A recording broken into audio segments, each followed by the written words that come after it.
बहुत ही पवित्र और विशेष दिन है। हिंदू पंचांग के अनुसार आज शुक्ल पक्ष श्रावण मास की पूर्णिमा है। विशेष दिन रक्षाबंधन। रक्षाबंधन आखिर हम सभी क्यों मनाते हैं, इसको आज हम जानेंगे। इस रक्षाबंधन के पीछे एक शब्द छिपा है, तो मतलब को समझिए। रक्षा, रक्षा मीन्स क्या?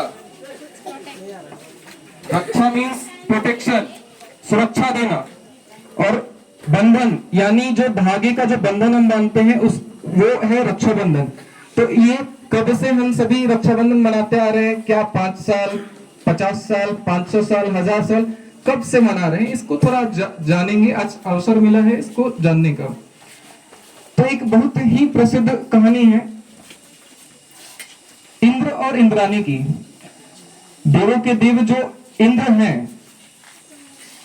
वो और इंद्राणी यानी उनकी पत्नी।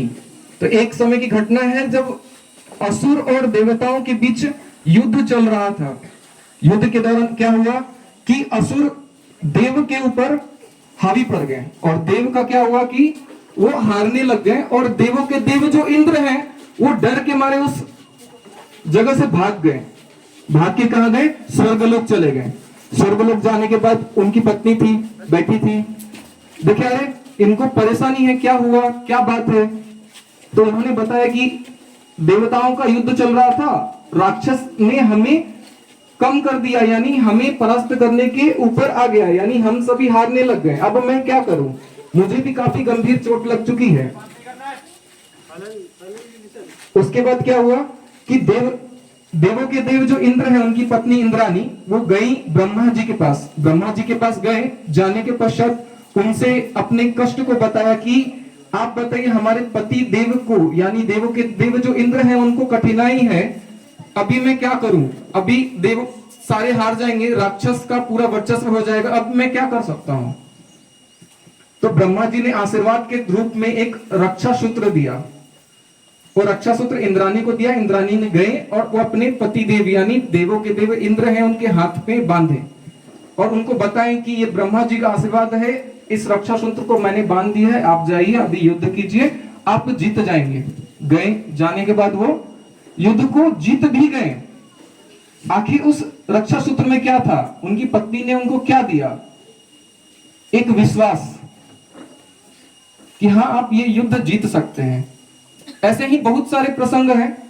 एक दिन की ऐसी घटना है, एक सभा चल रहा था, मीटिंग चल रहा था, उसमें सारे लोग बैठे हुए थे। उसमें श्री कृष्ण जी भी बैठे हुए थे। श्री कृष्ण जी और भी गणमान्य लोग भी बैठे हुए थे। श्री कृष्ण जी के हाथ में एक चक्र होता है, उस चक्र का नाम है सुदर्शन चक्र। यस, सुदर्शन चक्र चल रहा था। सुदर्शन चक्र काफी तेज चलता रहता है। उससे क्या हुआ, कृष्ण जी के हाथ में थोड़ी सी चोट लग गई।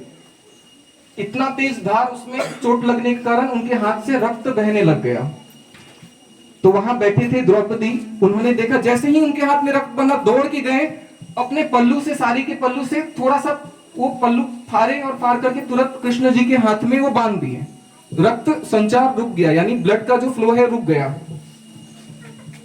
उन्होंने ये देखा, ये नहीं देखा कि कृष्ण जी हमें क्या आशीर्वाद देंगे, क्या देंगे, क्या नहीं देंगे, किसी चीज का डिमांड नहीं था। उन्होंने बस देखा कि हाँ इनको तकलीफ है, हम इनको ये चीज करेंगे। ऐसे ही बहुत सारे प्रसंग हैं, जैसे शिव जी पार्वती जी का, पार्वती जी भी शिव जी को रक्षा सूत्र बांधे थे उनके सुरक्षा के लिए। वैसे ही एक और कहानी है राजा बलि और मां लक्ष्मी की। माता लक्ष्मी आप जानते हैं, दीपावली में जिनकी पूजा करते हैं, धन संपत्ति जिनके कारण ऐसा है। तो राजा बलि ने क्या किया, उन्होंने पूजा किया विष्णु जी का। उनके जो पति हैं उनका पूजा किया विष्णु जी का। पूजा करने के बाद मालूम चला कि हाँ उनका डिमांड हुआ कि विष्णु जी हमारे महल में रहें। तो विष्णु जी आए और आने के पश्चात क्या हुआ कि उनके महल में रहने लगे, राजा बलि के घर में रहने लगे। अब उनकी जो पत्नी थी, मां लक्ष्मी थी, अभी वो सोचे कि अभी हमारे तो नहीं है, मैं अकेले हूं, उनको वापस उनके अपने धाम ले जाना है, कैसे ले जाऊंगी? उन्होंने भेष बदला, बिल्कुल उनकी बहन के स्वरूप में वो गए, राजा बलि के राजा में वो साम्राज्य था वहां गए और उनके दरवाजे पे गए और वहां जाने के बाद उन्होंने अपना परिचय दिया। तो राजा बलि ने उनका सम्मान करते हुए उनको बुलाया और जो माँ लक्ष्मी थी उनको उनके हाथ में, राजा बलि के हाथ में रक्षा सूत्र यानी जो राखी है वो बांधे। बांधने के बाद राजा बलि ने पूछा कि आपको क्या चाहिए, आपकी क्या इच्छा है, मैं उसको पूरा करूंगा। तो उन्होंने बोला, माँ लक्ष्मी ने राजा बलि से बोला कि हमें तो ऐसा ऐसा बात है, हमारे पति को अपने धाम ले जाना है। तो यहाँ तो था कि उन्होंने बहुत सारा तपस्या किया था, पूजा किया था विष्णु जी को बुलाने के लिए, लेकिन यहाँ क्या हुआ कि उनको वचन दे दिए, रक्षा सूत्र बांध दिए। अभी उनको उन्होंने बहन के प्रेम के सम्मान के स्वरूप में उनको बांधे, तो अभी उनको वचन दे दिए, तो क्या करना था, अभी उनको विष्णु जी को वापस करना था, वापस ले गए। ऐसे ही बहुत सारे प्रसंग हैं कि हम रक्षा सूत्र आखिर ये कब से बांधते आए हैं। जैसे आप कई बार फोटो में देखे होंगे कि पैर को रक्षा दे रहे हैं, पैर के चारों ओर धागा बांध रहे हैं, उसके सुरक्षा के लिए। स्कूल का भी सुरक्षा के लिए उस तरह से करते हैं, अलग अलग स्थानों का भी उस तरह से पूजा करते हैं। हर चीज का सम्मान, हर चीज में विश्वास रखना, ये सारा उसके पीछे एक लॉजिक छिपा हुआ है। जरा आप अपने बारे में सोचिए, आप सभी अपने बारे में सोचिए कि जब आप छोटे बच्चे थे तो आपको डर लगता था, तो आपके साथ कौन बैठा था?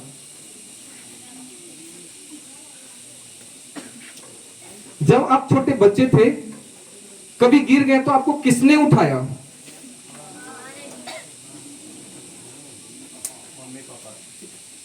जब आपको पढ़ाई में समस्या हुआ, किसने समझाया? ये सारा चीज उसके पीछे है। जब आपको भूख लगी, अपने तरफ से जो अपने हिस्से का चीज है, मां ने वो आपको दिया। पिता जो थे वो अपने परेशानी को छिपाते हुए अपने चेहरे पे मुस्कान लाए, मुस्कान रखे आपको आगे बढ़ाने के लिए। उसके पीछे भी ये सारा लॉजिक छिपा हुआ है। तो आज हम सभी एकत्रित हुए हैं रक्षाबंधन के पर्व पर, उपलक्ष्य पर। हम सभी जब एक दूसरे को राखी बांधेंगे तो ये नहीं सोचना है कि मैंने बहन हूं, भैया को मैं राखी बांधूंगा, भैया मेरा रक्षा करेंगे। तो बहन का भी कर्तव्य बनता है कि भैया का सम्मान करें। ये राखी ऐसा नहीं है कि सिर्फ बहन भाई को ही बांधते, बहन बहन को भी राखी बांधते हैं, भाई बहन को भी राखी बांधते हैं, बहन भाई को भी राखी बांधते हैं, सबको बांध सकते हैं राखी। तो आज इस कार्यक्रम को आगे बढ़ाएंगे। आप सभी इस रक्षाबंधन पर्व को, जब आप राखी बांधिए किसी व्यक्ति को, किसी भाई बंधु को, तो आप थोड़ा सा एक पल के रुकिए। ये नहीं कि राखी बांधे और चले गए। राखी बांधिए, वो मन में भावना रखिए कि हाँ, आज से ये संकल्प मैं लेता या लेती हूँ